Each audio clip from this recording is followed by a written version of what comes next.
একটা বিশেষ দলের পক্ষ থেকে সন্ত্রাসী লেলিয়ে দেওয়া আছে আমাদের নারী ভোটারদের উপর।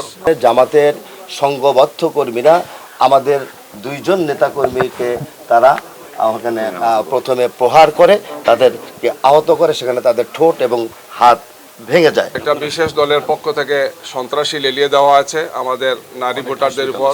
আমাদের নারী কর্মী যারা ছিলেন, আমাদের পুরুষ ভোটার যারা আছেন বা আমাদের দায়িত্ব যারা পালন করছেন, গতকালকে রাতে এই ধরনের দুটো ঘটনা ঘটেছে এবং এরা আহত অবস্থায় হাসপাতালে আছেন। আমরা এই ব্যাপারে বক্তব্য দিয়েছি, আহতদেরকে দেখতে গিয়েছি এবং আমরা আশা করছি যে এই ঘটনা আর দ্বিতীয়বার যাতে এখানে না ঘটে। আমরা অপেক্ষা করিনি।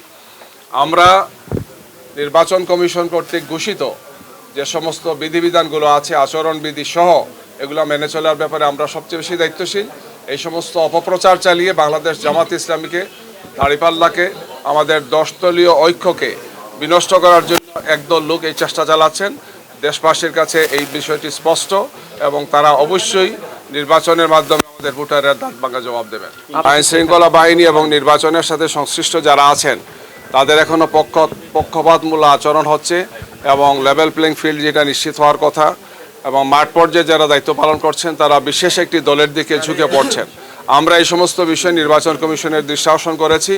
আমরা এটাও বলেছি যে আমরা এই সমস্ত কর্মকর্তা যারা পক্ষপাতদুষ্ট আচরণ করছেন, আমরা প্রয়োজনে তাদের তালিকাও একসময় জনসমক্ষে প্রকাশ করতে বাধ্য হব যদি তাদেরকে নির্বাচন কমিশন যথাযথভাবে দৃষ্টি আকর্ষণ করে নিরপেক্ষ হতে তাদেরকে বাধ্য না করেন।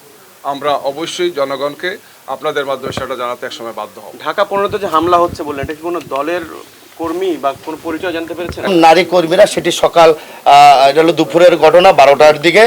তারপরে সেখানে গিয়ে তিনি প্রকাশ্যে ক্ষমা চাওয়ার পরে আমাদের নেতৃবৃন্দ, স্থানীয় মানুষ এটাকে সমঝোতা করেছে এবং আমাকে ফোন দেওয়ার পর বলেছে ঠিক আছে, এটাকে সমঝোতা ভাবে যাতে করা যায়, আগামী নির্বাচন যাতে সুষ্ঠু হয়, কোনো ধরনের মারামারি কাটাকাটি না হয়, সেই নির্দেশ মোতাবেক সেখানে সেটা সমঝোতা হয়েছে।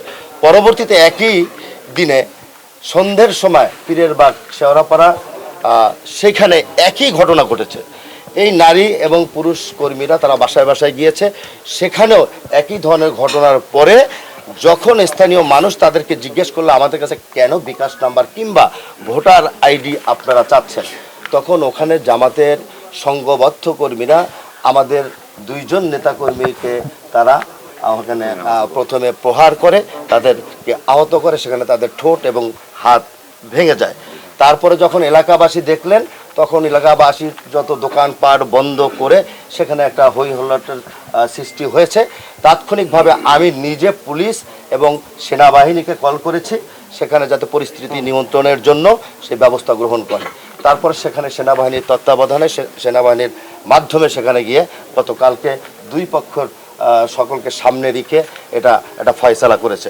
আমরা আশা করব আগামী নির্বাচনটা ঢাকা 15 আসনের মানুষ যাতে শান্তি এবং শৃঙ্খলার সহিত নির্ভয়ে যাতে তাদের ভোট প্রয়োগ করতে পারে।